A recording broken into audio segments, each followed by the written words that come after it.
ገባችሁ ላይክ በማድረግ ሌሎችን ወዳጆቻችንን ጋብዟቸው ላይክ የሚለውን በመጫን ማለት ነው እናንተ ስትጫኑ እነሱ ኖቲፊኬሽኑን ይመለከቱታል ይገባሉ ማለት ነው አልጎሪዝሙ ያሳያቸዋል ስለዚህ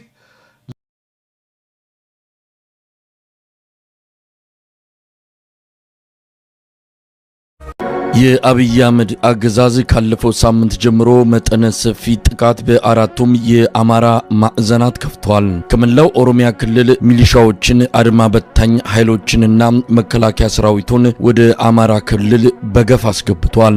ለአቅመ ጦርነት ያልደረሱትን ሕፃናትን ጨምሮ በ10 ሺዎች የሚቆጠሩትን ከቀየ መንደራቸው ያፈሰ በየማሰልጠኛ ካምፖች ልኳቸዋል። ያልታወጀው ብሔራዊ ውትድርና በኦሮሚያ ክልል በተግባር እየተፈጸመ ነው። ፋኖን ከገጸ ምድር ለማጥፋት የብልጽግናው መሪዎች ከፍተኛ መጓጓት ውስጥ መግባታቸው እንደሆነ ይነገራል። ከኦሮሚያ ብቻ ሳይሆን ከሌሎች ክልሎችም ሰራዊት አምጡ ተብለው ወደ አማራ ክልል እንዲገቡ እየተደረገ ነው። አብይ አህመድ የአማራ ክልሉን ጦርነት በድል ካልቋጨው መጪው ጊዜ እጅግ ፈታኝ እንደሚሆንበት በግልጽ ተረድቶታል። የጦር ሹማምንቶቹን ጠርቶ ሰማይን ዝቅ ምድርንም ከፍ አድርጋችሁም ቢሆን ፋኖን በሁለት ሳምንት ውስጥ ከግሬ ስር አንበርክኩልኝ ብሎ ካዘዛቸው አንድ ሳምንት አልፎታል። አሁን ነገሮች እየተለዋወጡ ነው። የገቡት እየወጡ አይደሉም። ለ4 ኪሎ ቤተ መንግስት የሚደርስ የድል ዜና ከአማራ ክልል የውሃ ሽታ ሆኖ ቀርቷል። በአንጻሩ የአማራ ፋኖ አመራሮች ኃላፊነት የሚሰማው መግለጫ እየሰጡ ነው። የአብይ አህመድ መስመር የጥፋት ነው። ይህንን የዘመኑን ፈርዖን ለመጣልና ሀገራችንን የሁላችን እንድትሆን በጋራ እንታገል ሲሉ ጥሪ እያቀረቡ ይገኛሉ። ከጎጃም፣ ከጎንደር፣ ከወሎና ከሸዋ የፋኖች መልእክት ለመላው ኢትዮጵያውያን እየደረሰ ነው። ከነዚህም አንዱ የአማራ ፋኖ የጎንደር እዝ የጀነራል ኃይሌ መለስ ክፍለ ጦር ይገኝበታል። ክፍለ ጦሩ ከዛሬ ቅዳሜ ጀምሮ በመላው ጎንደር የተሽከርካሪ እንቅስቃሴ ላልተወሰነ ጊዜ ገደብ መጣሉን አስታውቋል። ለኦሮሞ ተወላጆች ለየክልሉ አድማ በታኝና ሚሊሻ ኃይሎች የጀነራል ኃይሌ መለስ ክፍለ ጦር በአንከር ሚዲያ በኩል ጥሪው እንዲደርስ አድርጓል። የክፍለ ጦሩ አዛዥ ሻለቃ አበበ መልኬ ጊዜው አሁን ነው ይላል። አብራችሁን ቆዩ። በጣም አመሰግናለሁ ሻለቃ አበበ መልኬ በአማራ ፋኖ የጎንደር እዝ የጀነራል ኃይሌ መለስ ክፍለ ጦር አዛዥ። ዛሬ አንድ መልእክት አላችሁ ለኢትዮጵያ ሕዝብ በአጠቃላይ ለአማራ ሕዝብ ያስተላልፋችሁት። እስቲ ምንድነው መግለጫችሁ? መግለጫችን ምንድነው? ሀገር አፍራሹ የአብይ አህመድ መንግስት ያለ የሌለ ኃይሉን ከሞያሌ እስከ ጋምቤላ ጠረፍ ድረስ ያለውን ኃይል አሰባስቦ በሁሉም የአማራ ግዛቶች ላይ እየጫነና እንዲጨፈጭፍ ስምሪት እየሰጠ ይገኛል። ይህንን ለመመከትና ለመቀልበስ በማሰብ ነው ከእናንተ ጋር እንነጋገርና መግለጫ እንድናወጣ የተገደድ ነው። ሻለቃ አበበ እንግዲህ ጥሪን ያደረጋችሁት እንደሚታወቀው ከተለያዩ የኦሮሚያ አካባቢዎች እንደዚሁም ከሌሎች ክልሎች ጭምር አድማ በታኝና ሚሊሻ ኃይሎችን ጥሪ አድርጎ አገዛዙ መጠነ ሰፊ የሆነ ወታደራዊ እንቅስቃሴ በፋኖች ላይ ከፍቷል። እስቲ ጥሪያችሁ ምንድነው? በተለይ የተወሰኑ መልእክቶችንም ነው በመግለጫችሁ ያካተታችሁት። እኛ መልእክታችን ምንድነው? ለመላው የኢትዮጵያ ሕዝብ ነው። በተለይም ለኦሮሞ ሕዝብ ነው። ምንድነው? እነዚህ ሀገር አፍራሽ መንግስት ልጆችን አስገድዶ ወደ አማራ ምድር ይዟቸው እንዲመጣ እየሆነ ነው። ደም እንዲቃቡ እያደረጋቸው ነው። ከዚህ በፊት የተደጋጋሚ ወደ 4 ጊዜ ያላነሰ ዘመቻዎችን አካሂዷል። ብዙ ወንድሞቻችን የአካልም ሆነ የመስዋዕትነት ጉዳት እየደረሰባቸው ሄዷል። ማለቴ በመከላከያ ውስጥ ያሉ ማለቴ ነው። አሁን በድጋሜ ለ5ኛ ዙር በማቀናጀት በአማራ በሁሉም ግዛቶች ላይ እያጓጓዘ ይገኛል። በምድርም በሰማይም እያመጣ በሁሉም የአውሮፕላን ማረፊያዎች ላይ ሁሉ እያሳረፈ ነው። ከዚህ በፊት በትግራይ ላይ እንዳደረገው ሆኖ አሁንም አማራን ዝቅ ለማድረግና ለማዋረድ የተለያየ ጥረቶችን በማድረግ እንዲሁም ትናንትም ዛሬም ጨምሮ በሁሉም ዞኖች ላይ ሁሉም የአማራ ታጣቂ መሳሪያውን እንዲያስመዘግብ በማድረግና እንዲጠረነፍ በማሰብ ጥሪዎችን እያደረገ እያደረገ ይገኛል። ይህ ምንድነው? ከፋኖ ውጭ ያለውን ማህበረሰብ ወይም የአማራን ህዝብ መሳሪያውን ጠርንፎ ወደ ላይ ብሎ የአማራን ህዝብ ለመጨፍጨፍና ብሎም ቅድም እንዳልኩት ለማዋረድ እቅድ እንዳለው በማሰብ ነው። ስለዚህ እኛ ጥሪያችን ምንድነው? ሁሉም የአማራ ህዝብ ወንድ፣ ሴት፣ ሽማግሌ ሌላም ሳይል ይህንን ነገር መመከት መቻል አለበት። አሁን ነው አማራ ክንዱን በበለጠ ማሳየት ያለበት አሁን ነው ብለን ስለምናስብ ነው። ስለዚህ እነዚህ የመጡ ወንድሞቻችንም እየተጫነ የተራገፈው ኃይል ቢቻል ከመስዋዕትነት ራሱን አትርፎ እጁን እንዲሰጥ እኛም ወንድሞቻችን ናቸው። ልክ ከዚህ ቀደም እንዳደረግነው ሁሉ ተንከባክበን በአግባቡ እንዲመለሱ እናደርጋለን። እነሱም በመግደል የሚመጣ ውጤትም እንደሌለ ስለምናውቅ ከዚህ በፊትም ያደረግናቸው እንደዚህ ናቸው። ይምጣ ይጫን ያራግፈው ችግር የለም፣ ግን ለአማራ ህዝብ እጃቸውን መስጠት አለባቸው። ካልሆነ ግን የከፋ እንደሚሆን ፋኖም በዚህ ልክ የተዘጋጀን እንደሆነ እንዲያውቁ ሁሉም ክፍለ ጦሮች ዝግጁ እንደሆኑ፣ ሁሉም ብርጌዶች ዝግጁ እንደሆኑ በአስፈላጊ በማያውቁት መሬት በማያውቁት መልካም ምድር ነው ሂዱ እያሉ እለቁ እያለ እየሰደዳቸው ያለ ስለነዚህ ወገኖችም ነፍስ ያስጨንቀናል። ከዚህ በፊትም እንዲረግፉ ነው ያደረጋቸው እንደ ቅጠል። ስለዚህ አሁን ይህን አውቆ የኢትዮጵያ ህዝብ በተለይ ጫና እንዲያሳድር ነው እኛ መልእክታችን። የአማራ ህዝብ ደግሞ የጥቃት ሰለባው ሊሆን ነው። በምድርም በሰማይም በሌሎችም ሊጨፈጭፈው እንደመጣ አውቆ በሁሉም አካባቢ የመጣውን ኃይል በያለበት ማስቀረት አለበት። አዋርዶ መመለስ አለበት። የአብይ አህመድን አፍራሽ ሰራዊት ማለት ነው። ከዚያ ውጭ አድማ በታኝ ሚሊሻና ልዩ ኃይል መንገድ መሪ ሆኖ የሚያገለግለው ባንዳው ሆዳሙ መቼም ቢሆን እንደማይሳካለት አውቆ ከዚህ ድርጅቱ እንዲቆጠብ ጊዜ ሰጥተነው በመግለጫ ነግረነው አልተመለሰም። የተመለሱ ወንድሞቻችን ከኛ ጋር ተቀላቅለው እየታገሉ ነው። ቀሪው ግን የባሰ ጊዜና ወቅት እንደሆነ አውቆ ወይ ባለበት ተበትኖ እጁ መስጠት አለበት። ካልሆነ ግን የእሱ ወንድሞች፣ የእሱ እህቶች፣ የእሱ እናቶች አብረው ጉዳት ላይ እንደሚወድቁ ማወቅ አለበት፣ መገንዘብ አለበት። ማንም የአማራን ህዝብ የኢትዮጵያን ህዝብ አዋዶ ሊመለስ እንደማይችል ማወቅ መቻል አለባቸው የሚል መልእክት ነው የምናስተላልፍላቸው። ሻለቃ አበበ መልኬ ለባለ ንብረቶች በተለይ ለተሽከርካሪ ባለ ንብረቶች ከግንቦት 24 ጀምሮ ላልተወሰነ ጊዜ ንብረታችሁን እንዳታንቀሳቅሱ ስትሉም ጥብቅ ማሳሰቢያ ሰጣችኋል። ምን ማለት ነው? ይሄ ምንድነው ራሱ የአብይ አህመድ ያሰማራው ቡድን መቶም ሆነ አቃጥሎ በእኛ ሊያሳብብ ስለሚችል፣ ምክንያቱም እሱ ጀምሮታ ቀድሞ እኛም ነገሮችን ለማስተካከል ስንል የምንወስዳቸው እርምጃዎች ሊኖሩ ስለሚችሉ፣ ምክንያቱም ውጊያው ወደ ምን እንደሚቀየር አናጥም፣ እንዳመጣጡ ነው ሊቀየር የሚችለው። ስለዚህ መኪኖች ውስጥ ያሉ ሽማግሌዎች ሊኖሩ ይችላሉ፣ ህመምተኞች ሊኖሩ ይችላሉ፣ ወላዶች ሊኖሩ ይችላሉ፣ ሌሎች መድኃኒት ተጠቃሚዎች ሊኖሩ ይችላሉ። እነዚህ እንዳይጎዱ መንገድ ላይ ለማድረግ ነው፣ ከዚያ ውጭ ለሌላ አይደለም። በዛም ልክ ፊት እያደረገ ከዚህ በፊት እንዳደረገው ምን ያደርጋል? እሱ መንገድ ላይ ሲያልፍ የህዝብ መኪኖችን ፊት ላይ ያስቀድማል፣ ከኋላ ያደርግና እሱ መሀል ላይ ይጓዛል፣ ሰራዊቱን አድርጎ ማለት ነው። ስለዚህ እንደ መደራደሪያም እየተጠቀመበት ስለሆነ መኪኖችን እንዲያቆሙ፣ መኪኖቻቸውን በየቤታቸው እንዲያቆሙ ነው። ከዚህን ትዕዛዝና ይህን ሁኔታ ግን አልፎ የተገኘ እኛ ኃላፊነት እንደማንወስድ ወይም ደግሞ በእኛ ላይ ማማረር እንዳይኖር ቀድመን ለመንገር ስላሰብን ነው እንጂ ህዝባችን እንዲጨነቅ ወይም ደግሞ በትራንስፖርት ያሉ ሁሉ ነገር እንዲያጡ አድርጎታል። ይህን እያደረገ ያለው ስርዓቱ እንደሆነ እንዲያውቅ ለማድረግ ነው። ብሎም ንብረታቸው የአማራ የኢትዮጵያ ንብረት ስለሆነ እንዳይጎዳ ለመጠበቅ ስንል ነው ይህንን የተናገር ነው። በመጨረሻ ሻለቃ አበበ መልኬ እንግዲህ የአማራ ፋኖ የጎንደር እዝ ሰሞኑንም መግለጫ አውጥቷል። በተለይም እናንተ ያላችሁበት ማለት ነው በኦሮሚያ ኃይሎች እየተደረገ ያለውን እንቅስቃሴ ወደ አማራ ክልል የሚደረገውን አጠቃላይ ዘመቻ በተመለከተ ነው መግለጫ የወጣውና እስቲ ስለዚህ ማለት የሚቻል ነገር አለ? በአጠቃላይ ለመንግስትም ሆነ ለአገዛዙ ማለት ነው ያስተላለፋችሁት መልእክት አለ?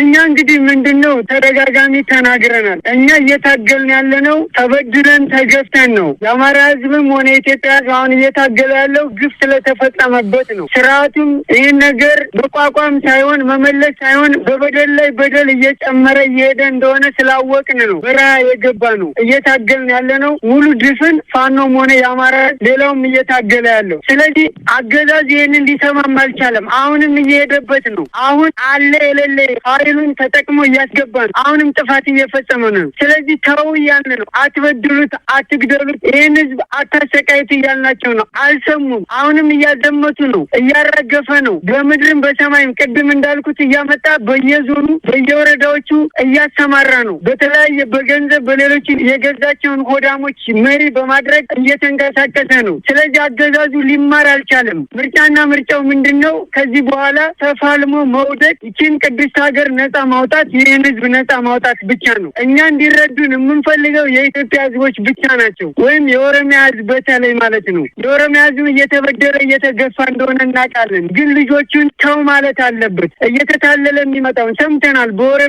ሲቀሰቀስ የነበረውን ቅስቀሳ አማራ ሊወር ነው፣ የአማራ ፋኖ ሊመጣብህ ነው እየተባለ የኦሮሞ ካድሬዎች ወይም ያገዛዙ ካድሬዎች እየተናገሩ የኦሮሞን ህዝብ ሰፊውን የኦሮሞን ሳይወክሉ ወክለናል ብለው ከአማራ ጋር ለማጋጨት ሲቀሰቅሱት ነው የሰነበቱ። አሁን ደግሞ ጦር ጭነው እየገቡ ነው። ስለዚህ እኛ መልእክቱን ለእነዚህ ሆዳሞች ሳይሆን ለኦሮሞ ህዝብ ነው የምንነግረው። አቁምልን፣ ልጆቻችን አታስገድል፣ ከአማራው ጋር ደም አታቃባን ማለት አለበት። በዚህ ውስጥም ያሉ የመከላከያ ሰራዊት አባላት ለምሳሌ ከሌሎች ብሔሮች ያሉ ወንድሞችም ይህን ነገር ሊያቆሙ ይገባል። ሌሎች ህዝቦችም ቢሆን ልጆቻቸውን እረፉ፣ ወንድምህን አማራው አትግደለው፣ በቃ አገልጋያችሁን ብለው ልጆቻቸውን ሊመክሩ ይገባል ከማለት ውጭ ሌላ የምንለው የለም። ከዚያ ውጭ እንዳመጣጡ ይሄንን ክትን ከአሁንም አስቀርተናል። አሁንም አሳይተን ቅድም እንዳልኩት ይችን ቅድስት ሀገርና ይህንን ነጻ የምናወጣበት ጊዜ ሩቅ አይሆንም ነው የምለው። አመሰግናለሁ። ሻለቃ አበበ መልኬ በአማራ ፋኖ የጎንደር እዝ የጀነራል ኃይሌ መለሰ ክፍለ ጦር አዛዥ፣ እግዚአብሔር ይስጥልኝ። አመሰግናለሁ።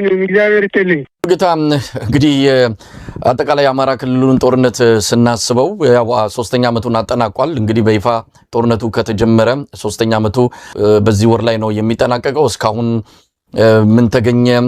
ፋኖ ምን ምዕራፎችን አልፎ እዚህ ደረጃ ላይ ደርሷል? አገዛዙስ 15 ቀን ብሎ የገባው ጦርነት 3 ዓመት ከፈጀበትም በኋላ አሁንም መውጫ ስትራቴጂ የለውም። ዝም ብሎ ጦርነት እየቀፈቀፈ ክልሉን በሰላም እጦት እንዲሁም ማህበራዊ ተቋማትን በማውደም ላይ ያለመ አውዳሚ የሆነ ጦርነት ውስጥ ተዘፍቆ ነው ያለው። ለዚህም ተጠያቂውን ፋኖ ነው የሚለውን ትርክቱን ለህብረተሰቡ በየጊዜው እያሰማ ነገር ግን ራሱ አዝማች ራሱ ጦርነት ቆስቋሽ በኋላ ላይ ደግሞ ራሱ የሚያለቅስ ሆኖ ቀጥሏል። አሁን ዋና ዓላማው ተልኮ ፋኖን ከሚቀጥለው ዘመቻ እንዳያደናቅፈኝ ነው፣ በሚቀጥለው አንድ ጦርነት እያሰብኩ ነው ብሏል። እንግዲህ ጦርነቱ ከትግራይ ህወሓቶች ጋር ሊሆን እንደሚችል ይገመታል። ስለዚህ እንዳያደናቅፈኝ አስቀድሜ የፋኖን እቅድ ማክሸፍ አለብኝ በሚል ይሄ ቀድሞ ነገሮችን የማጨናገፍና ተልኮን የማክሸፍ እርምጃ እንደሆነ ይነገራል። ያ ተሳክቶለታል። እውነት ፋኖ አቅዶም ከሆነ እንግዲህ እቅዱን በይፋ አልገለጸልንም። ምናልባት የሆነ ነገር እንደሚኖር እንጠብቃለን። ከዛ ባለፈ ግን ዝርዝር የምናውቀው ነገር የለም። በዛ ደረጃ የተዘጋጀውን የፋኖን መስመር እንደው አጨናቅፎታል፣ አጓቶታል። በዚህ ደረጃ ድል ተገኝቷል ማለት እንችላለን። የሁሉ ዘመቻ ተከፍቶ ጠብ ያለ ድል አላገኘም። አገዛዙ ትንኮሳ እያደረገ ነው። ለትንኮሳው ደግሞ ተመጣጣኝ አጸፋ ምላሽ የተሰጠው ነው። ከዚህ በፊት እንግዲህ የፋኖ አርበኞች ሲገልጹት እንደነበረው አገዛዙ ትንኮሳ በሚያደርግበት ጊዜ ያንን ያጠፋ ምላሽ ይሰጣል። ያ ያጠፋ ምላሽ ደግሞ አድጎ ወደ መደበኛ ውጊያ ይቀየራል። በመደበኛ ውጊያ ደግሞ የፋኖ ኃይሎች ከፍተኛ ድል እንደሚያገኙ በተደጋጋሚ የተገለጸበት እውነት ነው። እኛም ያቀረብነው እውነት ነው። በሁሉም ቀጠናዎች ነው አሁን ከፍተኛ ሙከራ እያደረገ ያለው። ነገር ግን ያገኘው ድል እንደሌለ በግልጽ ማስቀመጥ ያስፈልጋል። ነገር ግን አማራውን በአማራው የማስመታት ከፍተኛ ፕሮጀክት ደግሞ አብይ አህመድ እንደሚንቀሳቀስ ይታወቃል። ትግሬዎችንም በትግሬ ለማስመታት የነጌታቸው ረዳን ቡድን እንደመረመረ ይታወቃል። አሁን የሚኒሻ ኃይሎች፣ የአድማ ብተና ኃይሎች በተለይ ብአዴን የሚባለው ወይም ደግሞ የአማራ ብልጽግና በዚህ ሂደት ውስጥ የራሱንም ስልጣን ደሞዛቸውን ለማትረፍ ሲል በርካታ በፖለቲካ ንቃተ ህሊና የሌላቸውን የሚኒሻ ኃይሎች እና አንዳንድ አካላትን እያሰለፉ ይገኛሉ። ነገር ግን አብይ አህመድ ከመወገዱ በፊት የነሱ እዚህ የብአዴን የአማራ ብልጽግና የመወገድ እጣ ፋንታ እንዳለው ግን በግልጽ ማስቀመጥ ያስፈልጋል። ምክንያቱም አብይ አህመድ አማራ ክልል ገብቶ አይዋጋላቸውም እንደግል። ስለዚህ የፋኖ ኃይሎች ከፍተኛ እንቅስቃሴ አድርገው የአገዛዙ ሰራዊት በሚመቱበት ጊዜ መጀመሪያ ተነጥሎ የሚቀረው ይኸው የአማራ ብልጽግና ያደራጀው ጥምር ጦር እያሉ ነው የሚጠሩት እነሱ። ጥምር ጦር የሚሉት መከላከያ ሰራዊቱ፣ አድማ ብተና፣ ሚኒሻ፣ ፌዴራል ፖሊስ ምናምን አንድ ላይ ነው እየተዋጋን ያለ ነው። አብይ አህመድ ይሄን ያመጣው እኔ መከላከያ ብቻ አላስገባውም አማራዎቹም በዚህ ጦርነት ውስጥ ያሉበት በሚል ለዓለም አቀፉ ማህበረሰብ ለማቅረብ ያደረገው ጥረት ነው። ነገር ግን ያ እንዳልሆነ ይታወቃል። በገንዘብ የተገዙ እዛ በተጨማሪ ቤተሰቦቻቸውን ጭምር አስገድደው እናንተ በዚህ ሂደት ውስጥ የማትሳተፉ ከሆነ ቤተሰቦቻችሁን መሳሪያችሁን እንቀማለን እያሉ እያስፈራሩ እንደሚያዋጋቸው ይታወቃል። ያገኘው ድል የለም፣ በቀጣይም ሊያገኝ አይችልም። የፋኖ ኃይሎች በዚህ ሂደት ውስጥ ትንኮሳ እያደረገ ያለውን የብልጽግናን ሰራዊት በሚገባው በሽምቅ ውጊያም ያጠፋ ምላሽ በመስጠትም ከዛ በተጨማሪ ደግሞ ያን ያጠፋ ምላሽ በማሳደግ ወደ መደበኛ ውጊያ በመቀየር ከፍተኛ ድል እያስመዘገቡ እንዳሉ መግለጽ ያስፈልጋል። እንደው ያጠፋ ምላሽ ብቻ እንዳልሆነ ያጠፋ ምላሹ አድርጎ ወደ መደበኛ ውጊያ እንደተቀየረ ቀደም በመግቢያችን ላይ እንዳቀረብነው መረጃ ከፍተኛ ድል ያስመዘገቡበት መስመራዊ መኮንኖች፣ ጀነራሎች፣ አዛዦች እየተገደሉ ያለበት ውጊያ እንደሆነ በግልጽ ማስቀመጥ ያስፈልጋል። አንተም እንዳልከው ፋኖቹ በዚህ ክረምት ምን እቅድ አላቸው የሚያውቁት እነሱ ናቸው። እኛ ወይ ዘመቻው ሲታወጅ ወይም ደግሞ መረጃዎች ሲላኩልን የምናውቀው ነገር ነው። አብይ አህመድም ሚዲያ ሞኒተር ሲያደርግ ነው የሚለው እንደዚህ አይነት መረጃዎች እንደ ድንገት ካፋችን ወጣ የምናደርግ ይመስለዋልና ያንን ለማግኘት ጥረት ያደርጋል። ያ ግን አይሆንም ማለት እንፈልጋለን። ነው ሙሉጌታ፣ የሚያሳፍር ነው መቼም እንደ አንድ መንግስታዊ ቁመና መንግስታዊ መዋቅር ያለው አካል እንዲህ አይነት መዝረክረክ ውስጥ ሲገባ። ለምሳሌ ሰሞኑን የሌተናል ጀነራል ማመር ተሰማ ጮቄ ተራራ ላይ ፎቶ ተነሳው። ያፉ ጮቄን ተራራ በቁጥጥራችን ስር አድርገናል፣ ለዛ ተራራ ላይ እንዲህ እየተንጎማለልን ነው ለማለት ተከታዮቻቸውን ደጋፊዎቻቸውን ለማጽናናት በፎቶሾፕ የተሰራ በእርግጠኝነት እሱ ጮቄ ተራራ ላይ መድረስ የሚችል እንዳልሆነ ይታወቃል። ግን በዛ ደረጃ በፎቶሾፕ በሐሰተኛ መረጃዎች በፌክ ፊልሞችና በእንደዚህ አይነት ሁኔታ በዛም ርቀት ሄደው ያሳዩት ድል ጠብ የሚል አይደለም። ቀደም ሲል አንተ እንደገለጽከው አሁን የፈሩት ነገር አለ። እንግዲህ ጥምረት የሚባል ነገር እየመጣ ነው። ያ ጥምረት ወደርንም ጠላንም አሁን እግር አውጥቶ ሊመጣ የሚችልበት ምዕራፍ ላይ ተጠግቷል። የህወሓት አንዳንድ መሪዎች በግልጽ እየተናገሩት ነው። ዛሬ ህወሓት ያወጣው መግለጫ ከዚህ ጋር የሚያያዝ ነው። ከሌሎች የኢትዮጵያ ኃይሎች ጋር በመሆን በስልጣን ላይ ያለውን አገዛዝ ለማስወገድ ተዘጋጅተናል ነው ያሉት። ምናልባትም ጦርነት እንደማይቀር በቅርቡ የአንዳንድ የህወሓት ባለስልጣናት ከሚሰጡት መግለጫ በግልጽ መረዳት ይቻላል። ዶክተር ደብረጽዮን ገብረ ሚካኤልም መግለጫ ሰጥተዋል። እንደዚሁ ምክትል የህወሓት ሊቀመንበሩ አቶ አማኑኤል አሰፋም ሰሞኑን ከአንድ የትግራይ ሚዲያ ጋር በሰጡት ቃለ መጠይቅ ላይ ከፋኖ ጋር የተያዘ ሰፊ የሆነ መግለጫም የሰጡበት ሁኔታ ነው ያለው። በትግራይ እየተካሄደ ባለው የህወሓቶች ስብሰባ ወይዘሮ ፈትለወርቅም ሞንጆሪኖ እንደዚሁ ከፋኖም ከኦላም ጋር ተባብረን የምንሰራበት ሁኔታ ይኖራል ብለው ግልጽ አድርገውታል። ስለዚህ አሁን ይሄም ሸፋፈን ወይም ከጀርባ የሚገለጸው ነገር ወደ አደባባይ እየወጣ ነው። ባለፈው አርበኛ ዘመነ እንደገለጸው ከሆነ የአማራን ጥቅም ባስከበረ መልኩ ከሌሎች የኢትዮጵያ ኃይሎች ጋር እንተባበራለን የሚል ነገር አንስቷል። የፋኖ አቋም እንደሆነም በተደጋጋሚ እናንተም ባነሳን በቀረብናቸው መድረኮች ላይ ጠቅሰነዋል። ስለዚህ ህወሓትን መግለጫ እንዴት አየው? ህወሓት ሰሞኑን ከፋኖ ጋር በተያያዘ አንዳንድ ነገሮችን እያነሱ ነው። ከፋኖ ጋር መተባበር እንደሚገባቸውም አምነው በግልጽ እየሰሩበት እንዳለ ይናገራሉ። እስቲ በዚህ ላይ ምን ማለት ይቻላል? ያው ለአድማጭ ተመልካቾቻችን እንደ መግቢያ መስጠት የምንፈልገው ትብብሮች፣ አጋርነቶች፣ ጥምረቶች ከህወሓት ጋር ብቻ አይደለም ኢትዮጵያ ውስጥ ያለው። ከዚህ በፊት እንደተገለጸው የታወቁ ወደ 8 ታጣቂዎች አሉ ኢትዮጵያ ውስጥ። አንደኛው ብልጽግና ነው። ሌሎች ደግሞ ከብልጽግና በተቃራኒ የቆሙት 7ቱ ኃይሎች ናቸው እና እነዚህ ኃይሎች በአንድም በሌላ መንገድ ጥምረት፣ ትብብር፣ ንግግር፣ ውይይት የሚሉ ሀሳቦች በአንድም በሌላ መንገድ በህወሓት ኃይሎች፣ በኦሮሞ ነጻነት ሰራዊት፣ በኡጉጉሙ እንደውም ታስታውስ ከሆነ መሳይ አድማጭ ተመልካቾቻችንም እንደሚያስታውሱት መስከረም 14 ቀን 2018 ዓ.ም ዘመቻ አርበኛ ደማሪ አባናዶ በሚል ሚኒሊክ ዕዝ ዘመቻ ካወጀ በኋላ ያደረጋችሁት ያለውን ተጋድሎ እናመሰግናለን፣ ለአጋርነትና ለትብብር አብረን መስራት እንፈልጋለን በሚል ኡጉጉሙ እንደ መግለጫ መስከረም 14 ቀን በኋላ በመስከረም 22 ቀን 23 ቀን ይመስለኛል ያንን መግለጫ አውጥቷል።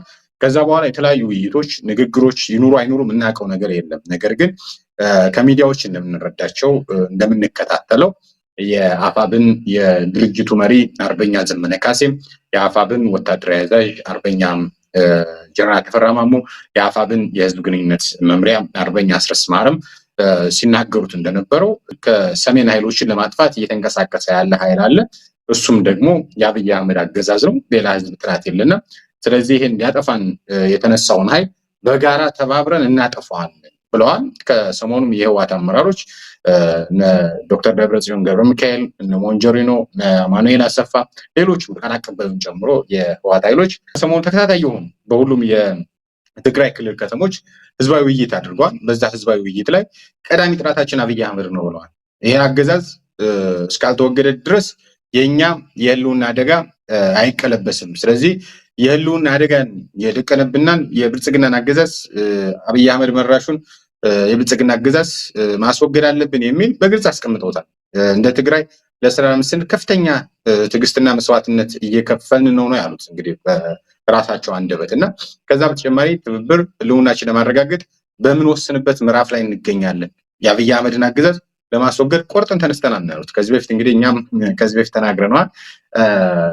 የፕሪቶሪያ ባይሉ ጥሩ ነው። ምክንያቱም የፕሪቶሪያን ስምምነት ቀዶ ከጣለው አብይ አህመድ ቆይቷል። ቀዶ የጣለው ደግሞ በፓርላማ ነው። እኔ እነ ደብረጽዮን ወንጀሉ ሌሎችን አናቃቸውም፣ እኔ የማውቃቸው እነ ጻድቃንና እነ ጌታቸው ረዳ ነው በሚል ከተናገረ በኋላ ከዛ በኋላ ለዓለም በሚዲያ ከዛ ፊት በአዳራሽ ብዙ ነገር ሲል የነበረ ጉዳይ ነው። በትግራይ ፖለቲካ ገብቶ አንድ ጊዜ ጌታቸው ረዳን አንድ ጊዜ ታደሰ ወረደን ሲሾምበት የነበረ ሁኔታ አለ። ከዛ በኋላ የህወሓት ኃይሎችም ራሳቸው ምክክር አድርገው አብይ አህመድ የሚሾምልን አሻንጉሊት የለም ራሳችን በራሳችንን እንመርጠው ብለው ዶክተር ደብረጽዮን ገብረ ሚካኤል የትግራይ ፕሬዚዳንት አድርገው ከመረጡ በኋላ በተለያዩ አደረጃጀቶች በፖለቲካም በወታደራዊም ከፍተኛ እንቅስቃሴ እያደረጉ የአብይ አህመድ ኃይልም ከዛ በኋላ የድሮን ጥቃቶች ወታደራዊ ትንኮሳዎች ሲያደርግ ነበረ። አሁን ላይ ግን ከህወሓት መንደር እየተሰማው ያለው ከብልጽግና ጋር አይቀሬው ጦርነት ግልጽ እንደወጣም ከዛ በተጨማሪ መሳይ እንደምታስታውሰው ባለፈው ሐምሌ 11 ቀን 2018 ዓመተ ምህረት በነ ጌታቸው ረዳ በነ ጻድቃን ገብረትንሳኤ የሚመራው የምክር ቤት ተብዬው ሰላማዊ ሰልፍ አድርጓል። አብይ አህመድ ከዚህ በፊት ሲያደርገው እንደነበረው ያው ህዝባዊ ድጋፍ አለኝ የትግራይ ልጆች እንደዚህ እየጠየቁ ነው በሚል ሰላማዊ ሰልፍ ለማድረግ ሙከራ አድርጓል። አጋር የሆኑት ብልጽግና አጋር የሆኑት እነ ኢዜማ ቅዳሜ ዕለት ለተደረገው ሰላማዊ ሰልፍ ድጋፉን መግለጻቸው ነው ያየ ነው። አባላትና ደጋፊዎቹ በሰልፉ በመገኘት እንግዲህ ጦርነት የሚል ድጋፋቸውን እንዲያሳዩ ጠይቆ እንደነበርም ተሰምቷል። የአማራ ብሔራዊ ንቅናቄ አብንም እንደዚሁ የትግራይ ህዝብ ዘላቂ ሰላምና የሰብአዊ ደህንነት መረጋገጥ እንዲሁም ሁለንተናዊ ነፃነቱን ለመቀናጀት የሚያደርጋቸው የሰላማዊ ትግል እንቅስቃሴዎች ያለ ቅድመ ሁኔታ የሚደግፍና የሚያበረታታ መሆኑን በትናንትናው ዕለት አስታውቋል። ኢህአፓ ደግሞ በተቃራኒው አንዳንድ በተቃዋሚ ስም የሚንቀሳቀሱ ብሎ ስማቸውን አይጠራቸው እንጂ እና አብንና እነ ኢዜማን በትግራይ ህዝብ ላይ ጦርነት ለማሳወጅ እንቅስቃሴና ድጋፍ እያደረጉ ነው በሚል በትግራይ ህዝብ የጦርነት ነጋሪት በመጎሰም ለስርዓቱ ያላቸውን ታማኝነት ለማሳየት ጥረዋል ሲል በዛሬው ዕለት ጭምር አውግዟል። እንግዲህ በብልጽግና ጎራና በነፃነት ኃይሎች ጎራ በብልጽግና ጎራ ያለው ኢዜማን ጨምሮ አብንን ጨምሮ በትግራይ ላይ ወረራ እንዲፈጸም ከፍተኛ እንቅስቃሴ እያደረጉ ነው። በአማራ ላይ ወረራ መፈጸሙ ከዛ ፊትም የአብን አመራሮች በግልጽ እንደተናገሩት የአማራው ፋኖ እንደዚህ እንዲንቀሳቀስ ያደረገው ብልጽግና ነው፣ ለምን ጠንከር አድርጎ አይመታም፣ ለምን ህዝብ አይጨፈጭፍም እስከ ማለት የደረሱበት ሁኔታ አለ። አሁን ደግሞ በተመሳሳይ በትግራይ ላይ የተደረገውን ወይም ደግሞ ወደ ትግራይ ላይ የሚተኮሰውን የትኛውን ማየት ድጋፍ እንደግፋለን እስከ ማለት የደረሱበት የኢትዮጵያ ዜጎች ለማህበራዊ ፍትህ ኢዜማ የሚባለውን በተመሳሳይ እነ ብርሃኑ ነጋ በነ አዲስ የመጣ ልጅ አለ አማኑኤል መሰለኝ ስሙ በእነሱ የሚመራውም እንደዚህው ድጋፍ እንሰጣለን እንዘምታለን እስከ ማለት የደረሱበት እና አብይ አህመድን ጉትጎታ እያደረጉ ጦርነት ነጋሪት ለመጎሰም ከፍተኛ ጥረት እያደረጉ ያለበት ሁኔታ አለ። ከዛ በተጨማሪ ከዚህ በፊት ሰላማዊ ሰልፍ ለማድረግ ጥረት አድርጋችኋል ተብለው እነ የሺዋስ አሰፋ ወደ እስር ቤት የተወረወሩበት እውነት እናስታውሳለን። ነገር ግን ለብልጽግና ድጋፍ የሚመስል ነገር ለብልጽግና ድጋፍ ከሆነ ግን በማንኛውም ሰዓት በማንኛውም ነባራዊ ሁኔታ እና አዳነች አቤቤ ፍቃድም ድጋፍም ሰላማዊ ሰልፍ ተሰላፊም ጭምር እያዘጋጁ እንደዚህ አይነት ፖለቲካ እንደሚሰሩ ይታወቃል። በትግራይ በኩል ያለው የመጨረሻ ምዕራፍ ይመስላል። እነሱ በግልጽ አስቀምጠውታል። የህወሓት አመራሮች የመጨረሻው ምዕራፍ ላይ እንገኛለን ብለዋል። ለፋኖ የተናገሩት በርካታ ጉዳዮች አሉ። ትናንት ብቻችን እንደ ትናንቱ ብቻችን አይደለንም። ዛሬ የህልውና አደጋ የገጠማቸው ሌሎች አጋር ኃይሎች አሉ፣ የሀገር ውስጥም የውጭ ሀገርም በሚል በግልጽ አስቀምጠዋል። አዎ ትናንት የህወሓት ኃይል እኔም በዛ ጦርነት ውስጥ ከተሳተፉት መካከል ነኝ። በግንባር በመዝመት መሳይ እንደምታስታውሰው እና በወሎ በጎንደር በተለያዩ ቦታዎች ወረራ በሚፈጽሙበት ጊዜ በርካታ ሴቶችን በሚደፍሩበት ጊዜ መረጃዎች አጋልጠናል፣ ተከራክረናቸዋል። አሁን እንደዚህ አይነት መረጃዎችን ስንናገር ጥምዱ ኃይሎች የህወሓት ጋሻ ጃግሬዎች የህወሓት ተላላኪዎች የሚሉ ስለማይጠፉ ዛሬ በትናንቱ ቁመና ላይ አይደለም የአማራው ኃይል። ሌላውም በተመሳሳይ አንዱን ደፍትቶ የሚገዛበት ነገር የለም። የአማራ ፋኖ ድሮንም ሌሎች መሳሪያዎችን ከባድ መሳሪያዎችን የታጠቀውን የብልጽግና አገዛዝ እየተዋጋ እንደሆነ ይታወቃል። ነገር ግን የትግራይ ኃይሎች አሁን ላይ ቆም ብለው በማሰብ ከፍተኛ እንቅስቃሴ በተለይ ለፋኖ ኃይሎችም እውቅና በመስጠት መጀመሪያ እንግዲህ ፖለቲካ እውቅና መስጠት ነው። የብልጽግና ኃይል እኮ ሙሉ ሙሉ ጽንፈኛ እያለ ነው የሚሰራው፣ እጃውሳ እያለ ነው ስም ሲያጠፋ የሚለውና በትግራይ በኩል ያሉት እንቅስቃሴዎች የሚበረታቱ ናቸው። እንደኔ እንደግሌ የሚበረታቱ ናቸው። አሁንም ጠንከር ብሎ መውጣት የሚጠበቅባቸው እውነት አለ። የመጨረሻው ላይ ምዕራፍ ላይ እንደሚገኙ ተገልጿል። የአማኑኤል አሰፋ የሚባለው ማለት 70 ሚሊዮን ህዝብ ድጋፍ የሰጠው ኃይል ፋኖ እንዴት በዚህ ቁመና ላይ ይገኛል በሚል በትግርኛ ቋንቋ የተናገረው ተተርጉሞ አይቼዋለሁ። እና የብልጽግና ኃይሎች ምን አደረጉ? ያንን ቪዲዮ ወስደው ይሄን ሁሉ ኃይል እስከሚደርስ ድረስ እኛን ለማስወጋት እኛን ለማስወረር ነው ብልጽግና እንደዚህ ሰራው፣ ብልጽግና የሚደግፈው ፋኖን የሚደግፈው ብልጽግና ነው የሚል ፕሮፓጋንዳ ሲሰሩ አይቻቸዋለሁና ገለበጡት ማለት ነው። ገልብጠው ማለት ነው። እና ግራ የገባቸው ሰዎችን ለማየት ሙከራ አድርገናል። ይሄ ሁሉ ሂደት ግን የጭንቀት እንደሆነ ማለት አማኑኤል አሰፋ ፋኖን እንደ ስጋት አይቶ በመካከላቸው ጥምረት እንዳይኖር ትብብር እንዳይኖር ይፈልጋሉ። እነሱም የሚፈልጉት ጥምዶ ነው የተፈጠረ የሚል ነው። እሱም ደግሞ እንግዲህ አማርኛ ቃል አይደለም የትግርኛ ቃል ነው። ስለዚህ ፋኖ ተሽጧን ለማለት ነው ሙከራ እያደረጉት ያለውና መላላክ የሚወድ ሁሉም ተላላኪ ይመስለዋል ነው። አንድ ቀድ ልጨምርልና ይሄን ሐሳብ ልጓጭ። አንድ ጊዜ ባህር ዳር ላይ የባዴን አመራሮችን ሽመልስ አብዲሳ ሄድ ሰብስብ ተብሎ በመካከላቸው ቅራኔ ተፈጠረ ተብሎ አዲስ አበባ ላይ ለመሰብሰብ ሙከራ ተደረገ። ነገር ግን የ2014 መጋቢት የካቲት አካባቢ ነው የሆነ መግለጫ በአማራ ክልል አመራሮችና በኦሮሞ ክልል አመራሮች መካከል በኦህዴድና በባዴን መካከል ፉክክር ነበርና ሽመልስ ሄደ ኮንቪንስ እና ኮንፊውዝ አድርገህ ተመለስ ተብሎ ተላከና እዛ ሙሉ ዓለም የባህል ማዕከል ነው ስብሰባ የነበረው። ሽመልስ እኛ እኮ ለእናንተ ነው የምንሰራው፣ እንደውም ኦሮሞዎቹ ለእኛ አሰሩን ብለው ይከሱናል፣ እኛ ለእናንተ እናደራለን ምናምን እያለ ይናገራል ሽመልስ። ሌሎችም ወሬዎች አሉበትና ከዛ አንደኛው አመራር እጁን አውጥቶ ሁላችንም አገኘው ተሻገር እንመስላለን እንዴ?